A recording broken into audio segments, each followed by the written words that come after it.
Good morning students, welcome to knowledge nation. So आज हम बात करने वाले हैं आपसे 3.5 के सेकंड क्वेश्चन की। 3 जैसा कि आपने देखा लास्ट वीडियो जो आपकी 3.5 की पार्ट फर्स्ट की हमने अपलोड करी है, उसके अंदर हमने आपको बेसिकली ये बताया है कि आपको क्रॉस मल्टीप्लिकेशन मेथड किस तरीके से लगाना है किन्हीं भी दो लीनियर इक्वेशंस के ऊपर, और आपको वो मेथड लगाकर किस तरीके से आपको x और y की वैल्यूज निकालनी है। उसके अंदर जो 3.5 एक्सरसाइज का आपका फर्स्ट पार्ट आया था, उसके अंदर हमने सिर्फ आपको फर्स्ट क्वेश्चन के बारे में डिस्कशन करने को बोला था। नाउ जो हमारा इसका सेकेंड पार्ट आज हम बना रहे हैं, उसके अंदर आपका क्या है, उसके अंदर हम सिर्फ ओनली सेकंड क्वेश्चन के बारे में ही बात करने वाले हैं आपसे। उसके अंदर आपको दोनों क्वेश्चंस क्या है, बिल्कुल same as it is type के ही क्वेश्चंस हैं। एक क्वेश्चंस मैं आपको करवाने वाला हूं और एक क्वेश्चन आप खुद से अपनी तरफ से ट्राई करेंगे। अगर आपसे वो क्वेश्चन नहीं बनता है तो आप प्लीज कमेंट कर दीजिएगा, उस क्वेश्चन का सॉल्यूशन भी आपको प्रोवाइड करवा दिया जाएगा। तो हम बात करते हैं सेकंड क्वेश्चन के फर्स्ट पार्ट को मैंने लिया है। इसके अंदर आपको दो लीनियर इक्वेशंस दी हैं। First is the 2x + 3y = 7 and second is a - b * x plus a + b * y = 3a + b - 2 = -2। That is your second linear equations. उसने आपसे क्वेश्चन क्या पूछा है, क्वेश्चन जरा ध्यान से सुनिए। कहता है कि वो a और b की मुझे वैल्यूज बताइए, वो a और b की मुझे वहां पर वैल्यूज बताइए जिनके लिए इन दोनों इक्वेशन का जो सॉल्यूशन है ना, that is infinite number of solution. कहता है दोबारा एक बार, क्वेश्चन जो है ना, आप वो क्वेश्चन को आपको समझना पहले जरूरी है। क्या कहता है, वो a और b की मुझे वैल्यूज बताइए जिनके लिए इन दोनों इक्वेशंस का जो सॉल्यूशन है ना, वो क्या आना चाहिए, इनफाइनाइट नंबर ऑफ सॉल्यूशन।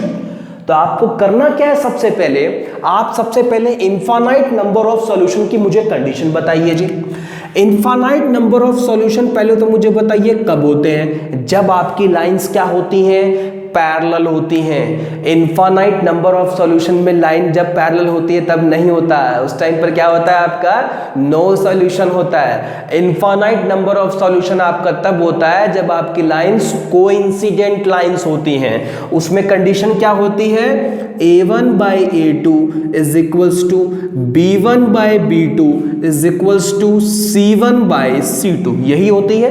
सबसे पहले आपको जो भी सॉल्यूशन दे रखा है उस सॉल्यूशन की आपको कंडीशन लिखनी है। कंडीशन क्या, a1/a2 = b1/b2 = c1/c2। अगर नो सॉल्यूशन होता है तो a1/a2 = b1/b2 is not equal to c1/c2 लिख देता। जो जिस टाइप का आपको सॉल्यूशन दिया है उस टाइप की आपको क्या करना है, कंडीशन लिख देनी है। अब ये कंडीशन एक बार यहां फॉलो आउट करिए। पहला काम क्या होता है, कांस्टेंट को इधर लाना होता है। अब मैं इसमें ही ला रहा हूं, कांस्टेंट को जब आप इधर लाओगे तो साइन चेंज हो जाएगा और इक्वल टू में क्या लग जाएगा जी, 0। यहां पर भी ऐसे होगा, साइन प्लस का ब्रैकेट में ही लगा हुआ है, यहां माइनस हो गया है और इक्वल टू में क्या लग जाएगा जी, 0। फर्स्ट और सेकंड इक्वेशन पे जरा ये कंडीशन लगाए, a1 जो x के साथ ऊपर लिखा हुआ है दैट इज 2, नीचे x के साथ क्या लिखा हुआ पूरे का पूरा a - b = ऊपर y के साथ क्या लिखा हुआ है 3, नीचे y के साथ क्या लिखा हुआ है a + b = वहां ऊपर क्या लिखा हुआ है माइनस का 7, इधर नीचे क्या लिखा हुआ है माइनस का 3a + b - 2। ये क्लियर हो गई मेरी बात। अभी मैंने क्या किया है, कहता है मुझे ये दोनों इक्वेशंस का जो सॉल्यूशन है वो इनफाइनाइट नंबर ऑफ सॉल्यूशन थे। मैंने इनफाइनाइट नंबर ऑफ सॉल्यूशन की कंडीशन लिखी, वो कंडीशन यहां पर जस्ट अप्लाई कर दी है। अब आपको a और b की वैल्यूज कैसे फाइंड करनी है वो जरा ध्यान से देखिएगा। देखो पहले तो मैं करता हूं, देखो ऊपर भी माइनस है नीचे भी माइनस है, ये वाले माइनस है ये वाला माइनस कैंसिल आउट हो गया तो प्लस में कन्वर्ट हो गया आपका, मतलब ये वाला भी ऊपर वाला भी प्लस हो जाएगा और नीचे वाला भी प्लस, क्योंकि ऊपर और नीचे जब माइनस होते हैं तो वो दोनों आपके कैंसिल आउट हो जाते हैं। अब आपको करना क्या है, देखिए ये आपका फर्स्ट है, ये आपका सेकंड है और ये आपका थर्ड है। अब आपको इसमें दो काम करने हैं, दो चीज लेनी है। सबसे पहले आपको फर्स्ट एंड सेकंड लेना है, फर्स्ट एंड सेकंड लेना है आपको। उसके बाद आपको फर्स्ट एंड थर्ड लेना है। सबसे पहले आपको क्या करना है, फर्स्ट एंड सेकंड लेना है, फर्स्ट एंड थर्ड लेना है। आपकी मर्जी है, कोई भी आपको देखो दो लेने हैं, आप फर्स्ट एंड सेकंड जैसे मैंने लिया, आप सेकंड और थर्ड भी ले सकते हैं। कोई कहता है फर्स्ट सेकंड और सेकंड थर्ड हो गया, फर्स्ट सेकंड और फर्स्ट और थर्ड भी हो सकता है। कोई भी दो पेयर आपको कंसीडर करने हैं, वो आपकी मर्जी है, आप कौन से दो पेयर कंसीडर करते हैं। चलिए दो पेयर कंसीडर करते हैं जरा एक बार। दो पेयर मैंने कंसीडर करिए। सबसे पहले वाला जो पेयर मैंने कंसीडर किया वो मैंने किया टेक फर्स्ट एंड सेकंड। दोनों फर्स्ट और सेकंड लिया, लिख लो दोनों first and second. 2 by A minus B is equals to 3 divide by A plus B. First and second लिखने का, टेक फर्स्ट एंड सेकंड लिखने का मतलब है आपको फर्स्ट और सेकंड लिखना है, बस जो आपने लिया वही लिखना है। क्रॉस मल्टीप्लाई करवा दो, क्रॉस मल्टीप्लाई करवाओगे तो कितना आ जाएगा, 2 इस तरफ मल्टीप्लाई हो जाएगा और 3 आपका उस तरफ मल्टीप्लाई हो जाएगा। अब आपको अंदर मल्टीप्लाई करना है, 2a plus 2b is equals to 3a minus 3b। इधर वाले पार्ट को इधर ले आओगे तो साइन चेंज हो जाएंगे, ऑब्वियस सी बात है। यहाँ लिख रहा हूँ 2a plus 2b minus 3a, उधर माइनस का 3b है तो इधर आके क्या हो जाएगा, प्लस का 3b इक्वल टू में कितना, 0। प्लस का 2a और माइनस का 3 है, कितना होता है, माइनस का a। प्लस का 2b और प्लस का 3b कितना होता है, प्लस का 5b is equals to 0। Plus का 5b इज इक्वल्स टू 0। ये आपकी आ गई इक्वेशन नंबर थर्ड। ये आ गई, देखो फर्स्ट इक्वेशन आपको दिया था, सेकंड इक्वेशन भी आपको दिया था। हमने क्या किया, सबसे पहले मुझे उसने कंडीशन दी थी कि इन दोनों की जो इक्वेशन की जो सॉल्यूशन है that is the infinite number of solution. Infinite number of solution की कंडीशन लिखी, वो कंडीशन मैंने यहां पर लगाई।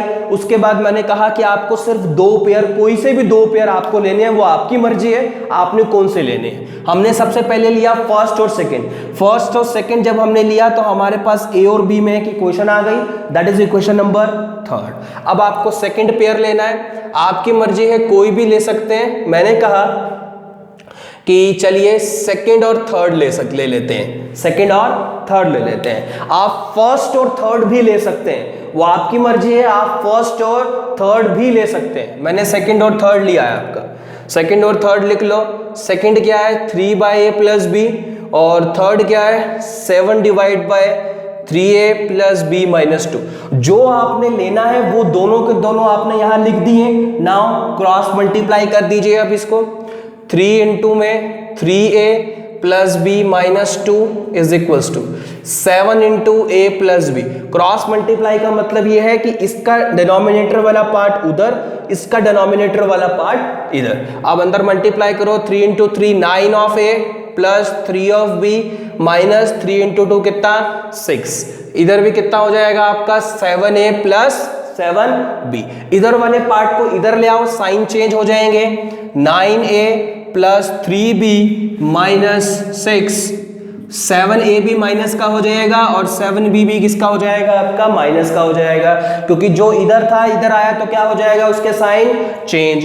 प्लस का 9a और माइनस का 7a कितना हो जाएगा आपका, प्लस का 2a, प्लस का 3b माइनस का 7b कितना होता है, माइनस का 4b, और सिर्फ क्या बच गया आपका, माइनस का 6 इज इक्वल्स टू 0। ये आपकी आ गई इक्वेशन नंबर 4। इक्वेशन नंबर 4 कैसे फाइंड करी, इक्वेशन नंबर 4 हमने फाइंड करी सेकंड और थर्ड जब हमने लिया तो वहां से जो हमारे पास इक्वेशन आई that is equation number second और इक्वेशन नंबर 4। अब आपको क्या करना है, थर्ड और फोर्थ पे, equation number third and fourth पे आपको कोई सा भी मेथड लगाना है। Either you have to apply substitution method and elimination method and cross multiplication method. आप कोई भी मेथड अप्लाई कर सकते हैं थर्ड और फोर्थ इक्वेशन के ऊपर। आप कोई भी मेथड अप्लाई करके क्या निकाल सकते हैं, ए और बी की वैल्यूज। देखिए पहले आप जो मेथड अप्लाई करते थे वहां पर x और y लिखा होता था। अब जो आपकी थर्ड और फोर्थ इक्वेशन में जो फर्क है, पहले आपको एक्स वाई के लिए आप लगाते थे, अब यहां पर एक्स वाई की जगह क्या आ गया है, ए और बी। बाकी सब कुछ सेम का सेम है और कुछ चेंज नहीं हुआ है आपका इसमें। पहले जो हम मेथड लगाते थे वो एक्स और वाई पे लगाते थे, लेकिन अब जो हम मेथड लगाने वाले हैं वो किस पे लगाने वाले हैं, ए और बी पे। बाकी सब कुछ सेम रहेगा, कोई चेंज नहीं आएगा। चलिए हम बात करते हैं सब्स्टिट्यूशन मेथड लगाते हैं। यहां पर सब्स्टिट्यूशन मेथड में क्या करते हैं, एक में से कोई एक वैल्यू निकाल लेते हैं और दूसरे में जाकर उस चीज को सब्स्टिट्यूट कर देते हैं। चलिए इक्वेशन नंबर थर्ड में से मैं क्या करता हूं, वैल्यू निकाल लेता हूं। इक्वेशन नंबर थर्ड में मैंने क्या करा, ए की वैल्यू निकाल ली। इक्वेशन नंबर थर्ड से जो ए की वैल्यू आई वो आई 5b।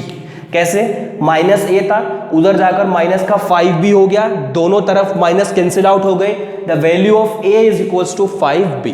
सब्स्टिट्यूशन मेथड में क्या करते हैं, इन दोनों में से किसी एक इक्वेशन में से किसी एक की वैल्यू निकालते हैं और दूसरे में जाकर सब्स्टिट्यूट कर देते हैं। पहले हमने ये जो काम किया है वो x और y पे किया है, लेकिन अब जो हम ये काम करने वाले हैं वो किस पे करने वाले हैं, a और b पे करने वाले हैं। ठीक है, तो a की वैल्यू कितनी आ गई, 5b। जिस इक्वेशन में से निकालते हैं दूसरी वाली इक्वेशन में जाकर क्या कर देते हैं, वो वैल्यू सब्स्टिट्यूट। तो बस अब आपको यहां पर लिखना है, put a in equation number fourth. Equation number fourth में वैल्यू, पहले इक्वेशन नंबर क्या लिखनी है, फोर्थ आपको लिखनी है। हमेशा कभी भी वैल्यूज पुट करने से पहले इक्वेशंस लिखा कीजिएगा। a की वैल्यू कितनी है, 5b। अब पुट कर दीजिए a की value, 5b minus 4b minus 6। 5 into 2 कितना, 10b minus 4b minus 6। 10b minus में 4b is 6b minus 6 equals to 0। 6b, ये माइनस का 6 उधर जाकर प्लस का 6 हो गया और इधर क्या आ गया, 6/6 cancel out. The value of b is 1। The value of b is 1।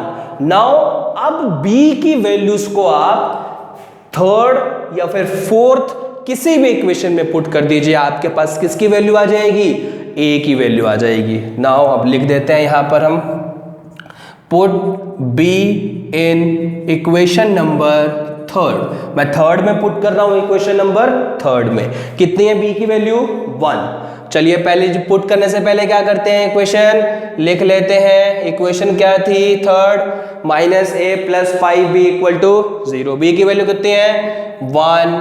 तो b की वैल्यू 1 रखी, तो जो a की वैल्यू थी वो कितनी आ गई आपके पास, plus 5। The value of a is plus 5 and the value of b is 1। Value of a is plus 5 and the value of b is plus 1। इन a और b की वैल्यूज के लिए ये जो दो लीनियर इक्वेशंस हैं उसके किस टाइप के सॉल्यूशन होंगे, उसके होंगे आपके इनफाइनाइट नंबर ऑफ सॉल्यूशन। तो ये बात ध्यान रखिएगा, किस तरीके से करा, एक बार दोबारा से पूरे का पूरा प्रोसीजर निकाल लेते हैं। आपको दो इक्वेशंस गिवन होंगी, आपको ये बताया होगा किस टाइप के सॉल्यूशन है। जिस टाइप के सॉल्यूशन है आपको क्या करना है, उसकी कंडीशन लिखनी है। कंडीशन लिखने के बाद आपको वो कंडीशन यहां पर इस तरीके से अप्लाई कर देनी है। उसके बाद आपको क्या करना है, इक्वेशंस बनानी है। मैंने दो पेयर लेने आपको, कोई भी फर्स्ट और सेकंड लिया, एक इक्वेशन बन गई। सेकंड और थर्ड लिया, एक और इक्वेशन बन गई। आप ऐसा भी कर सकते थे, फर्स्ट सेकंड और फर्स्ट और थर्ड लेके भी सॉल्व कर सकते थे। अगर आपने फर्स्ट सेकंड और फर्स्ट और थर्ड लेकर सॉल्व करते तो भी a और b की वैल्यूज यही आती। a और b की वैल्यूज चेंज नहीं होती हैं। कोई भी आप पेयर ले लीजिएगा तब भी आपके पास जो a और b की वैल्यूज आएंगी वो सेम आएंगी, वो आपकी वैल्यूज चेंज नहीं होगी आपकी वैल्यूज। ठीक है, तो आपने एक इक्वेशन थर्ड आ गई, एक इक्वेशन फोर्थ आ गई, बस आपने क्या करा, आप सब्स्टिट्यूशन मेथड लगाया और उसको जो भी हमने सॉल्व करना था, a की वैल्यू प्लस 5 एंड b की वैल्यू प्लस 1।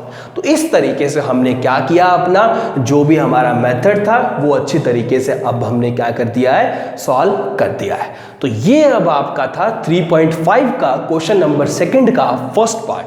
आपकी असाइनमेंट है 3.5 का क्वेश्चन नंबर सेकंड का सेकंड पार्ट। ठीक है, मैं उसमें आपको एक हिंट दे देता हूं, उसमें आपकी जो इक्वेशन है वो नो सॉल्यूशन की है। नो सॉल्यूशन में कंडीशन आपको पहले क्या लगानी है, क्या कंडीशन होती है, a1 by a2 equals to b1 by b2 is not equal to c1 by c2। ये आपको सबसे पहले कंडीशन लगानी है, नो सॉल्यूशन में लगा दिया ये कंडीशन। उसमें ना आपको k की वैल्यूज पूछी है, मैं आपको पहले क्या हिंट देता हूं इसमें, उसमें आपको ना तीनों के तीनों पेयर लेने हैं, मतलब पहले आपको फर्स्ट और सेकंड लेना है, फर्स्ट और सेकंड, जो k की वैल्यूज आएंगी वो लिख लेनी है। सेकंड और थर्ड लेना है, जो k की वैल्यूज आएंगी वो आपको लिख लेनी है। थर्ड और फर्स्ट लेना है, जो k की वैल्यूज आएंगी वो आपको लिख लेना है। देखो उसमें तीन पेयर लेने हैं आपको, फर्स्ट और सेकंड लेना है, सेकंड एंड थर्ड लेना है आपको उसमें, और थर्ड एंड फर्स्ट भी आपको लेना है उसमें। ये तीनों के तीनों आपको पेयर उसके अंदर लेने हैं और डिफरेंट k की वैल्यूज आपकी आएंगी, वो फाइनल में जाकर जो अलग अलग k की वैल्यूज हैं वो आपको वहां पर लिख देनी है। तो ये आपका सेकंड क्वेश्चन का सेकंड पार्ट जो रहेगा वो इस तरीके से रहेगा। दूसरी बात, जहां इक्वल टू लगा है तो वहां भी आपको उन दोनों में इक्वल नॉट इक्वल टू ही लगाना है। याद रखिएगा, इसको इक्वल टू मत करिएगा, नॉट इक्वल टू है तो नॉट इक्वल टू ही चलते रहने दीजिएगा आप, इक्वल टू है तो इक्वल टू ही रहने दीजिएगा।